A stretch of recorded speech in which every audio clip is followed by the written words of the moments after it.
We're so grateful for this is number 7. We understand this is at least as robust an audience as we've ever had. And Bret, as you write these books and as you go on your public tour, you've mentioned soda straw moments as an inspiration for the books that you write. So as you contemplated entering the project of book number 6, which is a significant undertaking, what made you decide on Teddy Roosevelt, and what's that? So, what do you mean by a soda straw moment? Yeah, sure. First of all, thank you for having me. Thank you all for being out here. It was a real pleasure to do the show here again tonight. And I've taken the tour here at the library so many times that I can do these things, I think, by memory. But this, we interwove a little bit of Teddy Roosevelt in the tour around the library. So thank you for having us, and the show looked great tonight. So this is the 6th presidential biography that I've done, and it's pretty amazing. I'm addicted to this process. I really do love it. Like a reporter of history, discovering, I have a great staff, a researcher who plants herself in the National Archives. She's been here for a long time, Sydney Soderberg, and finds these nuggets, these jewels and of history. So it started with Eisenhower, and then did Reagan, 3 Days in Moscow, FDR, Grant. The last book was about Washington and the Constitutional Convention. And then this book is about Teddy Roosevelt, but a specific soda straw moment. What I mean by that is a look at a specific moment that maybe history overlooked or was undercovered at the time. And in the scope of history is really important. And in this case, it's Teddy Roosevelt and his wish that his legacy be that America be on the forefront of the world, a great world power. And you heard President Reagan in that speech reference that.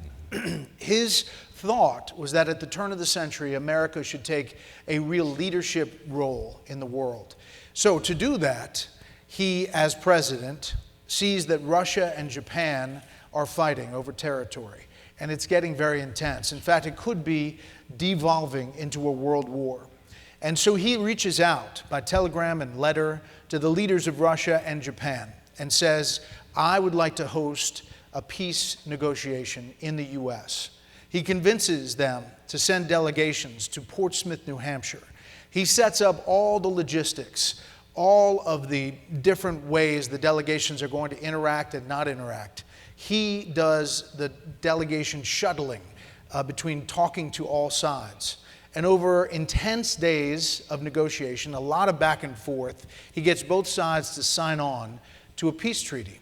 The war stops between Russia and Japan, and the world exhales, and Teddy Roosevelt gets the Nobel Peace Prize. Now, when I wrote this book at the beginning, research, it's about a 2-year process. I didn't know that the second Trump administration was, 1, happening, and 2, was going to focus a lot on trying to get peace deals like this and countries to sign on to this in that forward-leaning way. So each one of these books, at the time they come out, seem to, be cyclical the way history works. Well, one of the many things that's remarkable about your book is how much you put into one volume that's also very readable. And there are some tremendous nuggets. You mentioned Teddy Roosevelt was the first Nobel Prize winner. So in the United States, the first Nobel Prize winner was Teddy Roosevelt. In 1901, Booker T. Washington became the first black man to dine with the president in the White House, and that was with Teddy Roosevelt. The first time a president of the United States had ever set foot outside of the United States as a sitting president was to go to Panama in 1906, which is another great nugget in your book. And he was the first president to fly in an airplane. Yeah. So amazing. Which helped in the little thing we did tonight with Air Force One, because I wanted to say, but the first president to get on an airplane, and we showed Teddy Roosevelt getting on a Wright Brothers plane above St. Louis, and that was the earliest president to get in the air. All right, well, let's leap back to the beginning, because not everybody may be as versed in Teddy Roosevelt. We do have some young folks in the audience. So let's start with his childhood. So as I mentioned in the opening, he's sickly. Yep. He has poor eyesight. What are the implications of that? Well, listen, he was born, had debilitating asthma. He would have spasms. His mother thought that he wasn't going to be able to get out of bed, let alone live. She actually thought that he might die.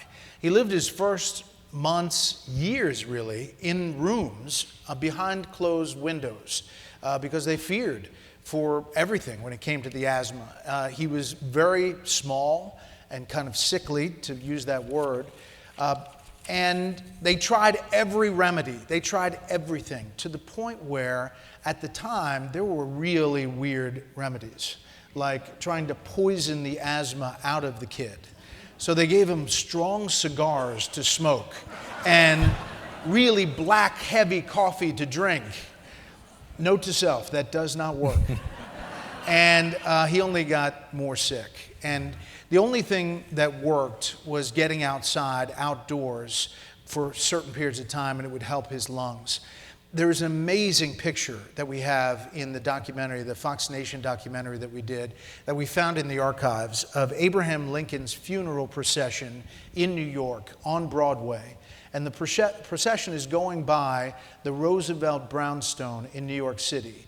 And in the open window are two boys. And one of those boys is Teddy Roosevelt. And think about this about history. He's been 7 years old, right? Yeah, 7 years old. And think about this in history, and it'll give you goosebumps. The next time that those two leaders would be together would be on Mount Rushmore. And you think about history, how it works, and how sometimes there's just weird things that happen. That was one of them. And Teddy Roosevelt eventually, thanks to his father, really bucks up and decides that he's going to really work on his physique. He becomes a boxer. His father really gets him out. They beat the asthma, and he becomes a really interesting kid who loved the outdoors, but he was kind of quirky. And the book kind of points out that his exposure to the outdoors was in part stimulated by the fact that they had to get him outside to get clean air or whatever they perceived as helpful. To breathe, yeah. And so he becomes a lover of science, a lover of nature. He starts collecting animals and specimens. And again, he was a little weird kid. He had dead bugs in his pocket. You would meet him. He basically made his own natural museum in his house. And his parents, of course, they dealt with him when he was sick as a little boy and said, sure, make a natural history museum in your room. Sure. So he collected the birds and, did a whole writing about all the birds and the bugs. And his room would be filled with all kinds of dead animals. And so he traveled with his family, and they were very well off, and they went to Europe in the summer, and he roomed with his brother Elliot. Well, Elliot, on one vacation, it's in this diary, says to his father, Dad, I cannot room anymore with Teddy. And the father said, why? And he just waved, and he walked down the hall. And in the room were all these dead bugs and dead birds and entrails from insides of animals in the tub. And the father looked at it and said, you get your own room, Elliot. So another key formative element is pain, something not perhaps widely understood. As I mentioned, you talk about in the book how the loss of his father was devastating. I mentioned the loss on the same day of his wife and his mom. And where does that take him, literally, physically, and kind of what does that launch him towards? Yeah. So the father was really a big deal because his father was instrumental. His father told him a lot of things that made him who he was. To lead with your morals always, he told Teddy Roosevelt. So when his father dies, he's in Harvard, and he really takes it hard. But at the time, he is leading, and he's showing leadership qualities. He is leading a student organization where they are confronting the president of the college. And the students are following him on this committee to make their case to the president. The president was Elliot. And just to show you how these students marked that time, they marched into the president's office. And Roosevelt means to say, President Elliot, I am Mr. Roosevelt. These are our demands as students. But he marches in the office and he says, Mr. Elliot, I am President Roosevelt, and these are our demands. And the students mark in their diaries, we knew back then. We knew back then. But to your point about the loss, so he marries the love of his life, Alice Hathaway. He calls Sunshine. She's everything to him. She's the perfect match. They get along. He is so fired up. He gets into politics and becomes the youngest lawmaker in the state legislature. He's in Albany. She gets pregnant. She's at the brownstone in New York. Everything's going great. He gets word that she's giving birth to a daughter. He passes out cigars in Albany to all the state lawmakers. And then he gets another telegram that she is turned ill and is actually dying. And he races back to New York City, not in time. And she gives birth to the daughter, and she dies. But the mother dies from typhoid fever in the same brownstone on the same night, Valentine's Day. Now, he is so devastated, he can't handle the despair. And he can't really even look at his little daughter, who he names Alice. And he hands her to his sister, Bammy, to take care of. And he pulls himself out of the entire thing. He resigns and he goes to the Dakota Territories, the Badlands. He had been there, looked at a ranch once, and he decides, I'm going there to live my life. He goes there for 2 years to find himself. He was literally in despair. But that time is another chapter for Teddy Roosevelt, which makes him that much more interesting. There's like layers of Teddy Roosevelt, and that's the next chapter. Yeah, and it's remarkable, especially if you think today of somebody of means growing up in New York City, going to North Dakota, but he pulls it off. He integrates into that world. I mean, it's not even North Dakota. It's just the territory. There's no state. There's no. I mean, it's just wild land, the Badlands, and there's all kinds of interesting characters out there. And the writing he does from there is quite something. I mean, when he first goes out there, all these guys look at him like, "Who are you?" You know, he's got these spectacle glasses, round glasses, and everybody calls him Four Eyes. And he walks into a bar one day, and a guy is kind of drunk, and he's got 2 pistols cocked, and he's walking around the bar yelling at people, and he walks in, and he says, "Hey, Four Eyes, you're getting the next round." And Roosevelt laughs and sits down, and the guy comes over with the guns and says, "No, you are right now." And Roosevelt says, "Yes," and he stands up, and he clocks him with a left, and then clocks him with a right, and then takes him down with his left. The guy passes out and hits his head on the side of the bar. The guns go flying, shoot off, and he's knocked out. And the bar erupts in cheers, and they drag him out to the shed, and Roosevelt has proved himself to be formidable because he was a boxer in New York. That started his time out there. It's remarkable. So to baseline everybody, he comes back from the Dakotas, runs for mayor, loses, becomes a member of the U.S. Civil Service Commission, about which he is very passionate. Anti-corruption. Yep. He becomes Assistant Secretary of the Navy. Well, before that, he's police commissioner. Police commissioner, right, and then Assistant Secretary of the Navy. Then he resigns the Navy position to become a Rough Rider, then becomes governor of New York, and then vice president. But let me go back. Quite a swing. Let me go back. So he comes back from the Badlands, and you're right, he does the anti-corruption stuff, and then they think he's good at that, the anti-corruption, and the police is in dire shape in New York City, and he becomes police commissioner, and he's really stirring the pot, and he goes out overnight, and he looks at the cops in their job wearing a long black trench coat to see exactly what they're doing at night. But not only that, he brings a reporter with him every place he goes. So as he's pulling these cops out of bars that they're drunk or they're getting paid off, the reporter is taking all of this and reporting it on the news the next day. So the political establishment that kind of pays off these police officers is not really loving Teddy Roosevelt in that job.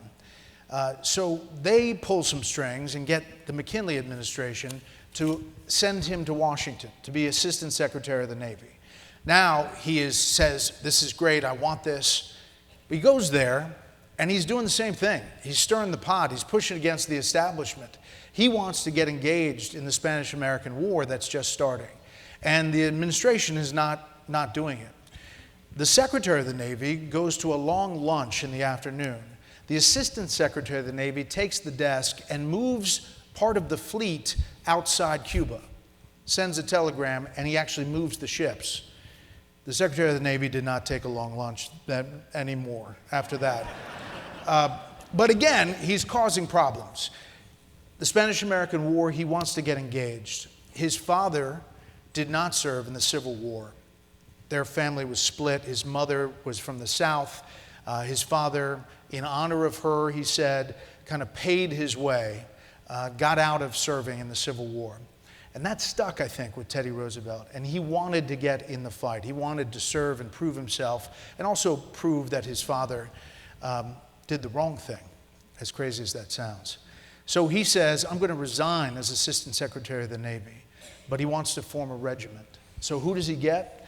He gets those cowboys and ranchers and crazy guys out in the Badlands, and he brings them together with his Harvard buddies who were in college, who wanted to fight, and he brings them together and forms this kind of Star Wars bar of Army regiment that he calls the Rough Riders. And he goes down to Miami to get a boat to go over to Cuba, where the fighting is. And he sees that a number of reporters don't have transport over there. So he tells the New York Times guy and a couple of other reporters, come with us, embed with us, and go with us to the fight. Which is why all the stories are very detailed about the Rough Riders in Cuba, charging up San Juan Hill. It's not to say they didn't do brave things and they didn't do amazing things and weren't heroes. They were. But the reason you know about them, and we know about them, is because they had reporters with them embedded in the units. So when the stories came back, that's really all you heard about is the Rough Riders in the Spanish-American War. There were many other units. So when Teddy Roosevelt comes back, it's May. He gets recruited to run for governor. He's governor in November. Think about how long our elections are. He comes back in May, he's governor in November, the governor of New York, and he starts causing problems again. Big business, anti-corruption. He's doing all kinds of things as governor of New York. And all of the party leaders say, what are we going to do with this guy? I know. We're going to put him as vice president. Which was a very ceremonial office at the time, had very little power. Very little power. This is the pre-Dick Cheney days, pre-J.D. Vance days. This was not an active vice president. This was cutting ribbons, going to funerals, kissing babies. That's it. And so McKinley puts him on the ticket. Here is a national hero, New York governor, troublemaker, and he puts him on the ticket. They win. His friends, McKinley's friends, Senator Hanna, others, say, what are you doing? This crazy man is one heartbeat away from the presidency. They say, please, all you have to do is stay alive for 4 years as president. And alas, it did not happen. 6 months later, McKinley is assassinated in Buffalo at the exposition there. And, I mean, the book starts with the harrowing ride from Mount Marcy, where Teddy Roosevelt is in the Adirondacks, to get down to Buffalo as McKinley is dying. But McKinley dies, and Roosevelt is sworn in as our youngest president ever at the age of 42. And part of what's remarkable, you point out he was the youngest person elected to the New York Assembly. Now he's the youngest person to become president at 42. It's really remarkable. We're going to obviously get into the presidency in a moment, but you're the perfect person to talk about Teddy Roosevelt on the media. You have a great line in the book. You'd have thought the Rough Riders were the only ones fighting the war, given the press coverage. But did he just fundamentally get it instinctually? And if he were around today, would he be all over X and YouTube and so on? He would have the best Instagram page. Yeah. 100%. And he'd be very active on X. There's another guy that understands the press. We're going to get to him. But Teddy Roosevelt also had a problem with the press. He went after him, called them names, called them muckrakers. But guess what? He brought them along. He used them. He put them on the boat. He knew the power of the word and the story. And you know that Hamilton musical where they say, whoever writes your story, you know, the song at the end George Washington sings, It's whoever writes your story. Whoever writes the history that tells the story of what you did is the one who has the power to move the needle. And he understood that all along. He understood it as police commissioner, he understood it as governor, he understood it as president. So, Bret, I think by implication, politicians should go on your show then. I think so. Okay. One viewer at a time. So you quote a close friend and writer of Teddy Roosevelt, a man named Owen Wister, and he lists many of Teddy Roosevelt's accomplishments, and it's really remarkable. So he sent our battle fleet around the world. He built the Panama Canal. He brought peace between Russia and Japan. He put the Kaiser in his place regarding Venezuela, which is Germany, which we'll talk about in a second. He settled a huge coal strike. He saved the forests, developed irrigation in the West, and laid the law's restraining hand upon the unions and upon the sale of unsanitary food and drugs. So a remarkable set of accomplishments. And yet you point out Roosevelt was deeply passionate, but his, quote, his single-minded mission while in office was to elevate the United States as a leading world power. And that's the subtitle implies the subtitle of the book. So tell us about the Panama Canal. Tell us about the Great White Fleet. Yeah. Well, first of all, let me just say that Roosevelt was an enigma politically. He was a conservative, he was a Republican, he was a capitalist, really believed in capitalism, but believed that capitalism should be for everybody, believed that the little guy needed to benefit too. He was born in an aristocratic, elitist family, but was taught that the downtrodden should be lifted up. He was, like Reagan, the rising tide lifts all boats. He was that kind of person. So you talk about expanding executive power. Executive orders from Washington, the first president, to McKinley, the 25th president, all of them added together signed 1,200 executive orders. President Roosevelt signed 1,300 executive orders. Now, a lot of those had to do with specific lands that were saved and national forests, the establishment of the Forest Service, FDA, protecting for food and drug, the labor issues that at the turn of the century that hadn't been defined, that largely were defined by President Roosevelt. But you're right, that's where I look at the soda straw, is that for all of the things he did, and he was consequential, one of our most consequential presidents. You know, obviously he's on Mount Rushmore and people look at him, but they don't really look that his legacy was more about making America this great power. And the Panama Canal was a part of that. McKinley wanted to do a canal, but wanted it to go through Nicaragua. But he couldn't convince Congress to do it. There was all this battling, like, should we do it? How do we do it? Do we pay for it? Do we lease it? He cut through all of that noise. He used his force of personality and, guess what? The press.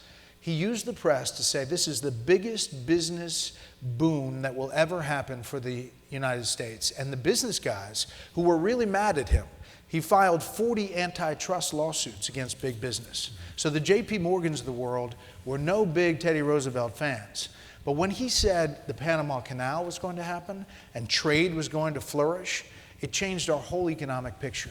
So he goes down to Panama and he puts on boots. And what does he do? He brings press with him. And he trudges around in the mud and he gets on an excavator and says, we are going to do this and it's going to change the face of our country. Yeah, and can I just jump in? You point out in the book that he deliberately picked the rainy season so he couldn't be hoodwinked as to how great things were going. He wanted to check that people were actually doing what they said they were doing. So he said, I want to go when it's raining. And it was messy. And he was wearing white, which was then brown. But the Great White Fleet, speaking of white, he decides, after he solves the Russian-Japan thing, and now America's on the map as far as the world's eyes are focused on America solving problems. Short time later, Japan starts saber-rattling again, kind of getting big in its britches. And the president wants to send a signal around the world about strength and about how powerful America is. So the U.S. naval fleet is painted battleship gray. And he decides he's going to paint all the ships gleaming white. It's called the Great White Fleet. And he decides he is going to send an armada of 16 ships around the world, and he is going to show countries the power of the U.S. Now, Congress was not on board with this. They're like, how are you going to pay for this? He said, I have the money to get them going. I don't have the money to get them back. But he has this big ceremony, and there's bands, and it's a little cloudy. He's on his presidential yacht, the Mayflower, and all these bands are playing. All of the sailors and Marines are lined up along the boats. And they're in formal dress wear on every boat. It is this amazing ceremony, and then the clouds part, and it is gleaming sunshine, and the white ships are like taking off for their journey around the world. And it was a Roosevelt moment. And he smiled and said, Congress is going to do what they're going to do. And they eventually paid for it all. Funny story. So I was with somebody today, an 11th grade history teacher. And she said, I loved your story about the Great White Fleet. I was teaching history, and a boy wrote a paper on the Great White Fleet. And he just screwed up his words. And he said, he sent out the Great White Fleet to circumcise the globe. She said, son, are you sure that's the word you want to use? He said, it's not circumcised? You mean circumvent. Yeah. And you point out it was it ended up being a 14-month voyage over 43,000 miles. So they arrived back 10 days before the end of Roosevelt's term ended. And it was a massive success because the world then realized how powerful the U.S. Navy was and how in the game America was as a global power. And he was truly a navalist and insisted on investing in battleships. And I mean, he took it very, very seriously. Yeah, he was one of our biggest, besides Reagan, building up the military.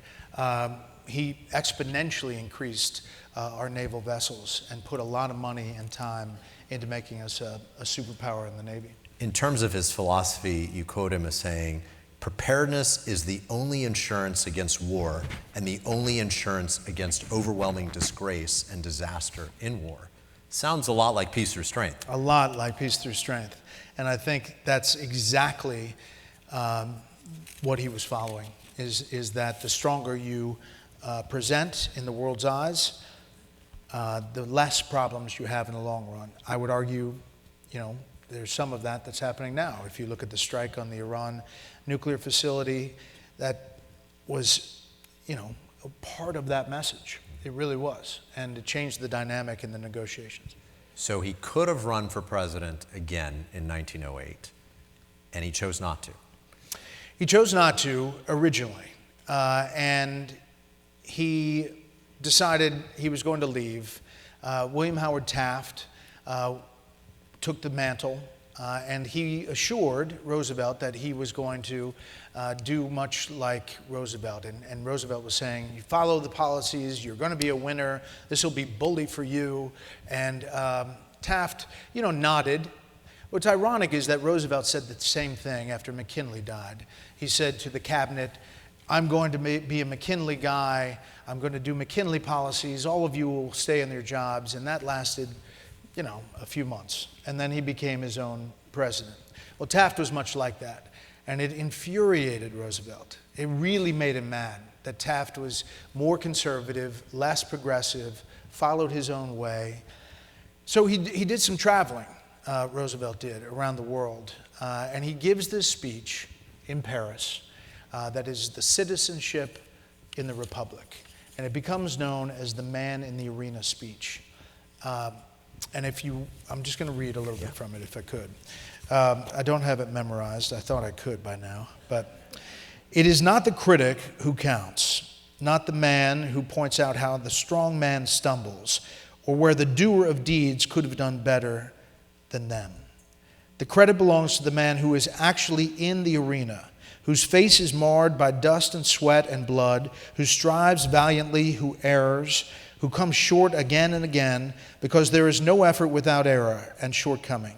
but who does actually strive to do the deeds, who knows great enthusiasms, the great devotions, who spends himself in a worthy cause, who at the best knows in the end the triumph of high achievement, and who at the worst, if he fails, at least he fails while daring greatly, so that his place shall never be with those cold and timid souls who neither know victory nor defeat. Now, basically the message is, get in the game. Do something. Take action. Don't be the one who's the critic in your social media, in the basement, typing away that you're just ripping on people because you don't like the way they cover something. No, I'm just kidding. Bob will say, you're so in the tank for Trump. And Sally will say, you're such a liberal, you hate Trump. And I'll say, Bob, meet Sally. Sally, meet Bob. You guys work it out. I'm just going to cover the news. But my point is that he delivers this speech. And it is at this time that actually, as I look at it, he's delivering the speech to himself. Because he's now out of the game. And he's got to get back to being a doer. And so he comes back and decides he's going to run again. And he runs in the primary. He wins 6 states, but he loses to Taft. And the party unites around the more conservative Taft. And then he decides that he's going to run his own party, the Progressive Party, the Bull Moose Party. And he starts campaigning around the country and has some success, starts gaining a lot of people watching. And in Milwaukee, he delivers a speech, and an assassin comes and shoots a bullet into his breast pocket. His eyeglass case was there, and a speech with 50 pages. And the bullet hits the eyeglass case, but does go into his chest, and there's blood pouring all the way down his shirt. It's deep red blood. But he finishes the speech. For 45 minutes, he delivers the speech, and he said, this bullet can't take out a bull moose. And they finally take him off the stage and take him to the hospital. But you can imagine the character, larger than life, that would be, the press would eat that up. And they did. And he got the most votes of any independent candidate, more than Ross Perot in 92. He had 19.8% of the vote. And arguably, he produces Woodrow Wilson as the president. The Democrat wins because of that third party. Was it his greatest mistake to do the third party? I think so. It was terrible. Yeah. It was I think history will look back as there's a lot to learn from the third party run. Right. And I think that was it. And he goes on to regret it because he fights Woodrow Wilson about his war stance in World War I. And, he really is vigorous and fighting and talking about it. But the only reason Woodrow Wilson's in the office is because of that run. So I'm going to ask the question that you ask on page 315. Yeah. Might World War I have been avoided had Roosevelt been in the White House, or would it have ended sooner? Either one of those things. I think it's very possible. I think that his whole mantra of speak softly and carry a big stick could have changed the dynamic. There was none of that in Woodrow Wilson. And we were seen as retracting from the world and not being a forceful power that affected some of those world powers and how they acted. Well, and in fact, you point out that he thought that perhaps had he been in office, the Germans might have been deterred because of his experience with the Germans back in 1902 with Venezuela. So Venezuela's in the news today, yeah. But can you tell us about Venezuela back then? 1902, Venezuela's in a political and economic turmoil, and they're not repaying their loans to Germany and the UK, Great Britain. So the Germans and the Britons blockade Venezuela. They send ships to blockade it. But before they get there, Roosevelt says, we are sending our own navy to protect Venezuela, and we are going to be the policemen, essentially, of this hemisphere. So he blocks Europe. He steps in on Venezuela, and he changes the dynamic there. And it was really the first time that he stepped up and said, Europe, you can't play in this sandbox. We are going to own this territory and protect it. They're going to have their own country, but we are running the roost here. And Germany and Britain turned around, and never confronted Venezuela. And the theory would have been that he would have applied that kind of approach to a belligerent Germany at the outset or in the run-up to World War I. And they would have believed he was crazy enough to, Right. to push back and do something about it. Right.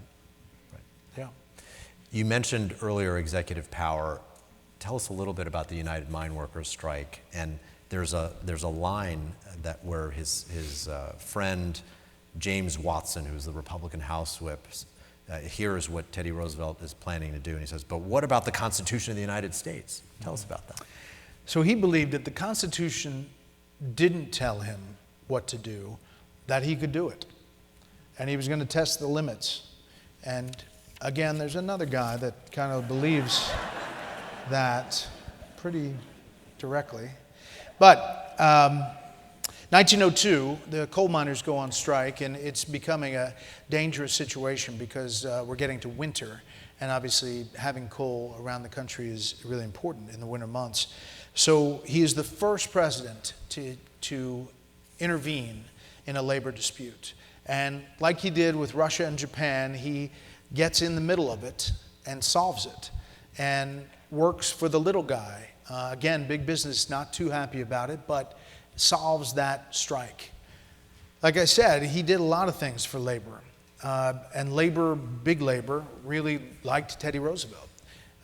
And he was, called the trust buster because he was trying to, bust up the big conglomerates to make sure the little guy was taken care of.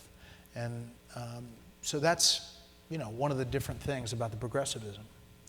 So a president who's bold and charismatic, speaks his mind, fights for his principles, has strong ideas about executive power, issues a lot of executive orders, talks about America first. Renovates the White House. Renovates the White House.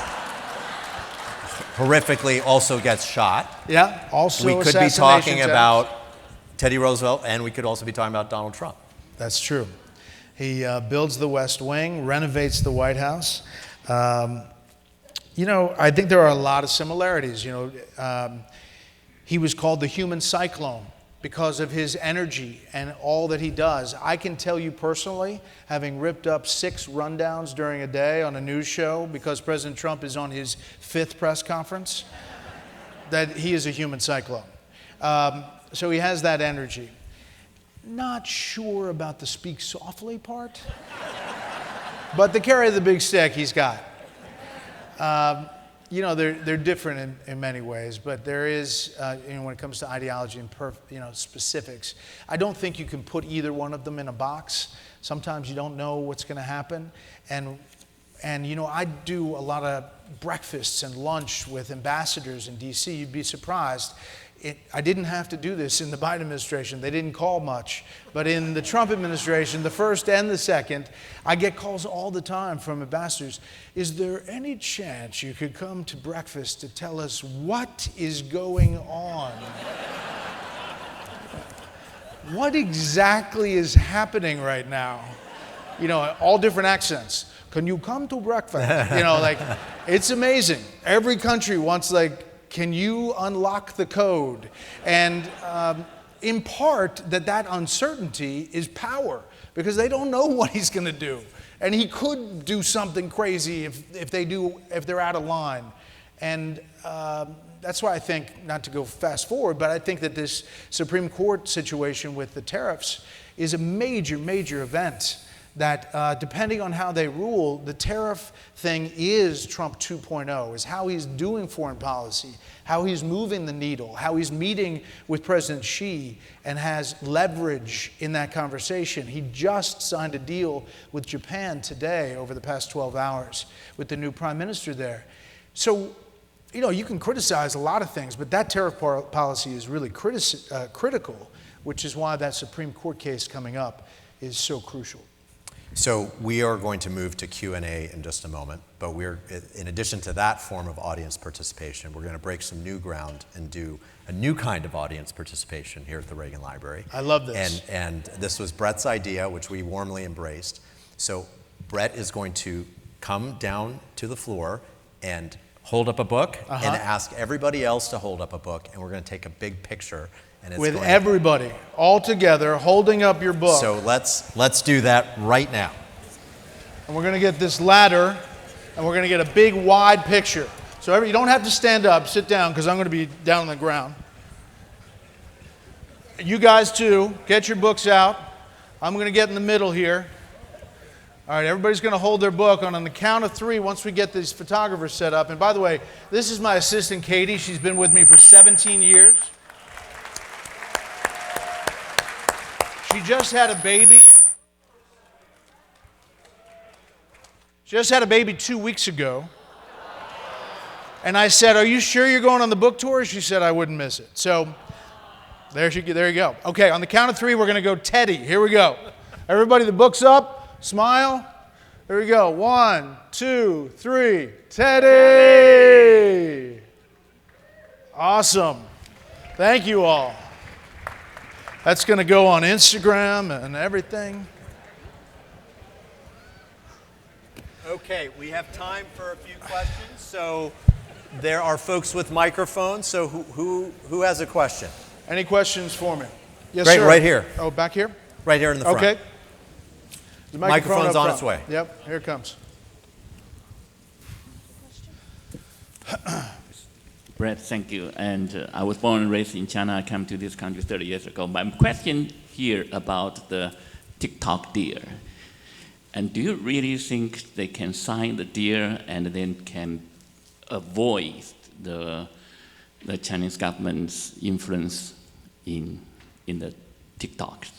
I think it's a great question. The question is about the TikTok deal and whether they can sign a deal and avoid the Chinese government involvement in the algorithm. And I'm told that is now baked in the cake, that they have negotiated the framework, and that the deal, once President Trump meets with President Xi, will be signed to move everything to a U.S. ownership, including the algorithm.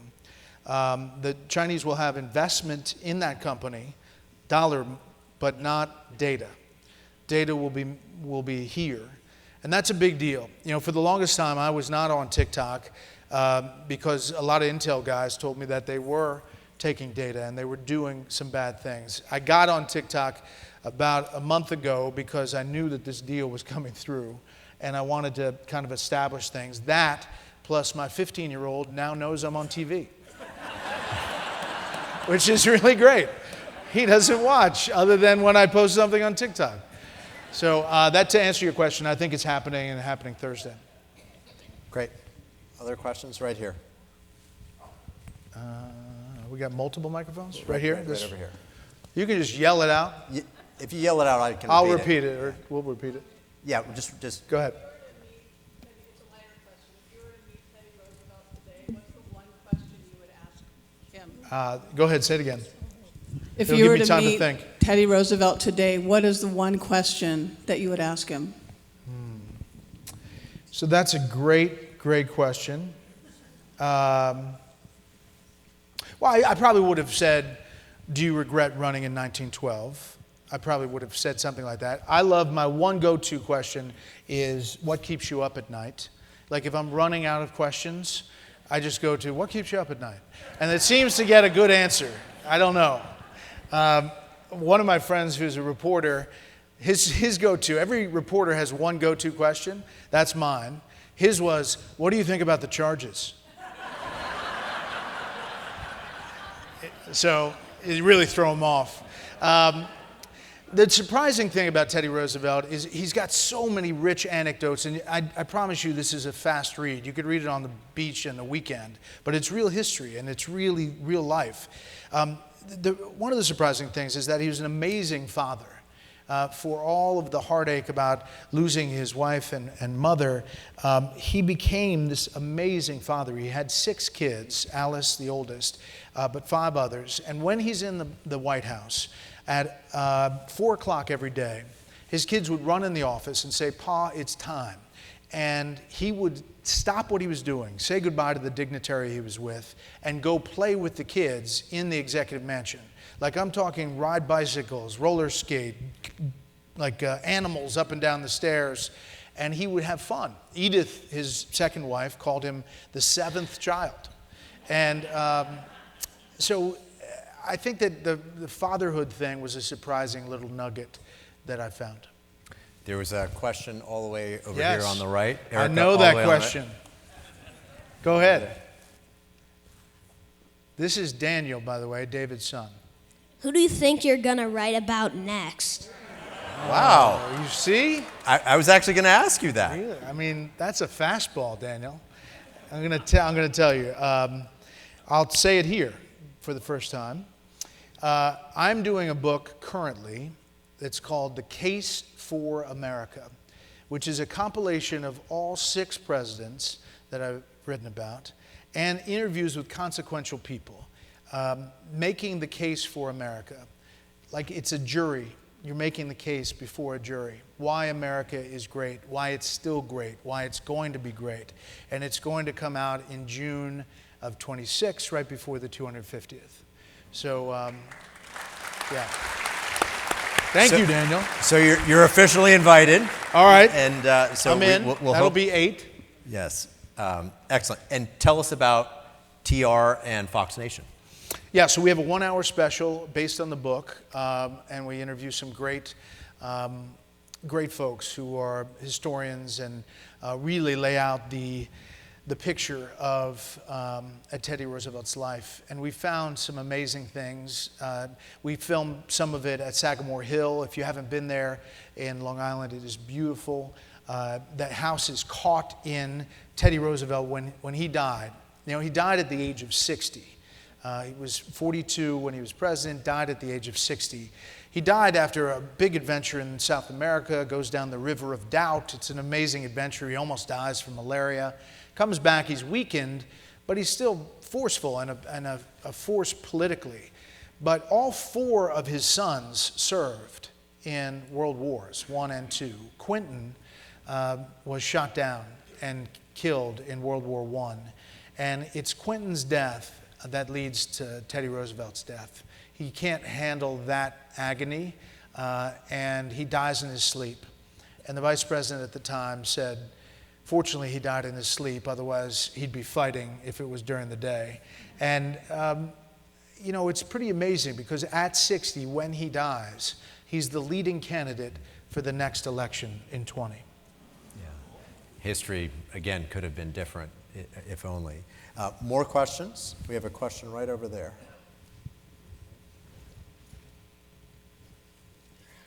These microphone folks are good. They're fast. Can you get there? Pass it down? There we go.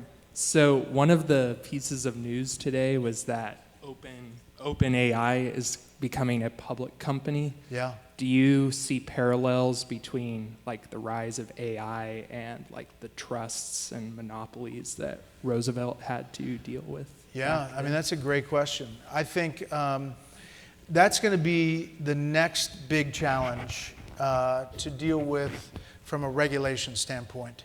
And I think Congress has its hands full about how it's going to deal with it. Because on one hand, you need to put some guardrails on it. You need to make sure that this thing doesn't become Terminator.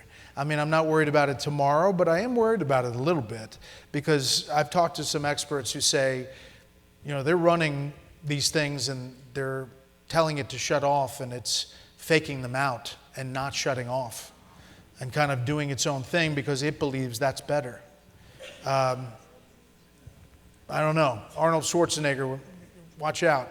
But I'm not worried about that tomorrow. What I'm worried about is that there have to be some kind of guardrails. And the other challenge is that, are there guardrails in China? Are there guardrails in other places? We need to be the leader by far.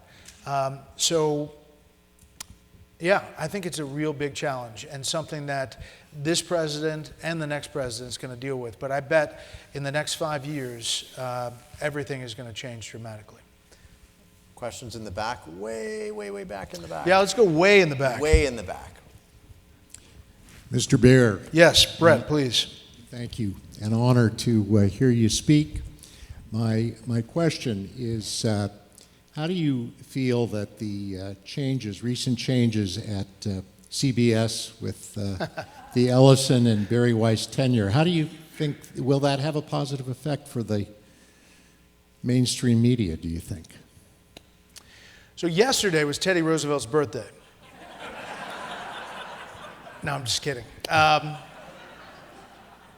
I did 20 interviews on the radio this morning, like around the country, and I had 20 questions about CBS.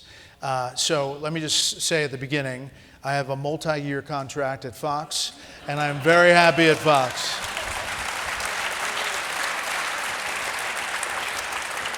That said, I do believe that they are going for changes there, and they are going to try to change the dynamic because, in part, I think they see the success at Fox. I have a news show. I'm trying to play it down the middle. Brit Hume, when I took over 16 years ago, said the show is three things you got to remember. The show is not about you. The show is not about you. And let the news drive the show.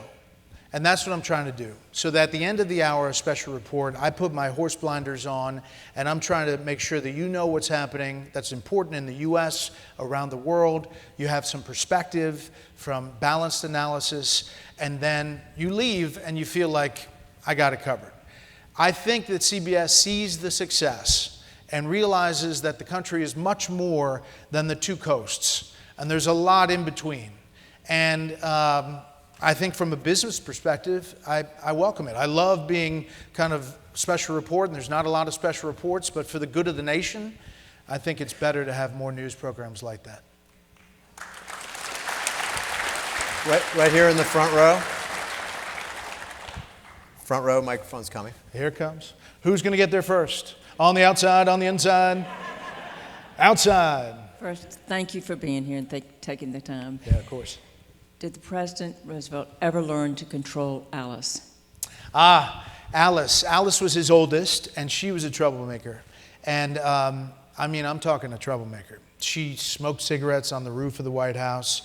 She snuck guys in dressed as girls into the White House. She was aggressive. This was the daughter that had been handed over to Teddy Roosevelt's sister Exactly. when her mom died. Right. But then she was eventually raised by Edith with the other five. She was a troublemaker, and Roosevelt once said, I can control the country, or I can control Alice. I cannot do both.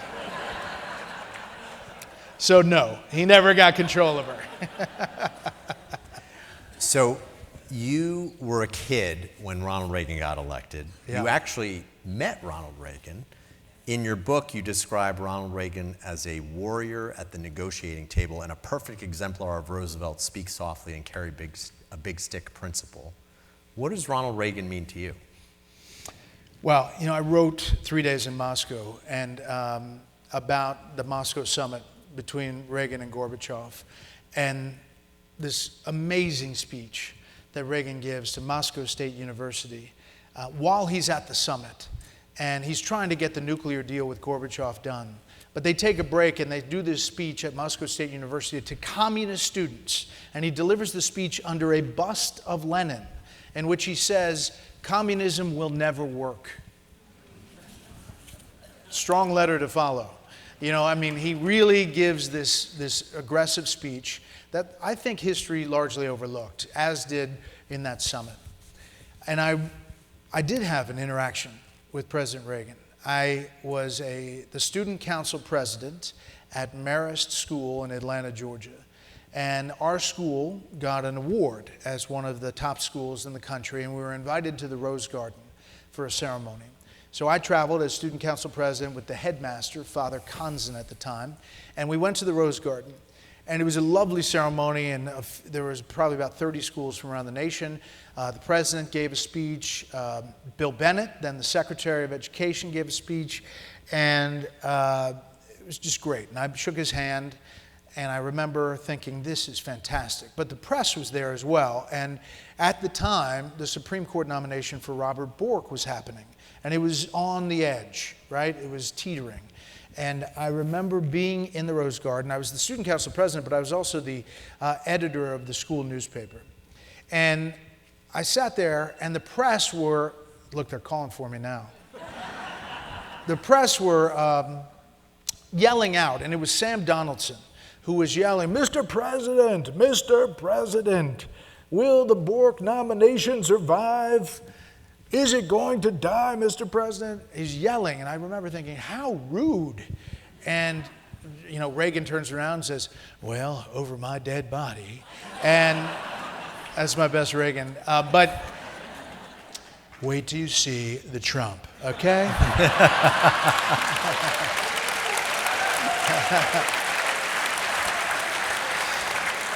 Anyway, Sam Donaldson's yelling. I'm sitting there very upset, and he keeps yelling, and Reagan goes into the Oval Office. I leave. I go back to my student newspaper in Atlanta, and I write this scathing op-ed. How dare the press overtake this moment for schools around the country? How dare they be so rude? Okay, fast forward 15, 17 years, and I'm yelling questions to George W. Bush. Mr. President, Abu Ghraib, you know, like about Iraq or something.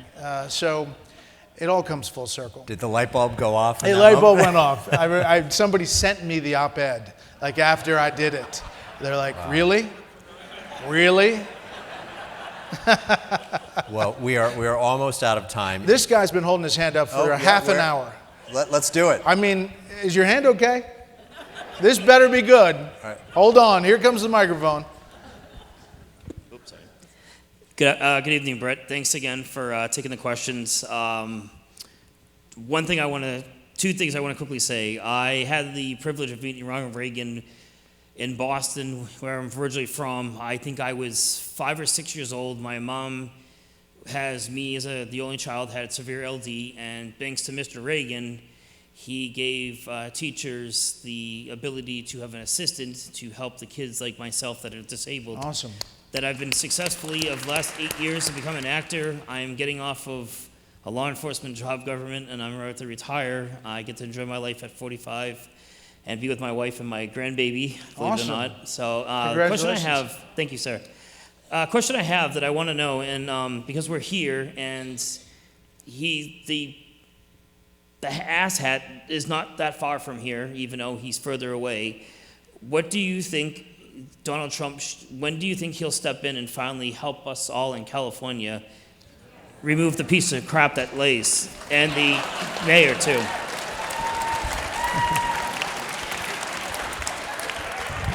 I don't think I've ever had an asshat question.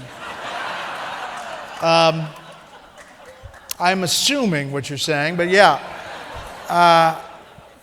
So I will say this. I think that the administration is trying to look strategically about where to deploy forces, National Guard, when they can, and they're going to continue to do that, piece by piece, step by step. You know, I think that the Prop 50 thing is really interesting out here.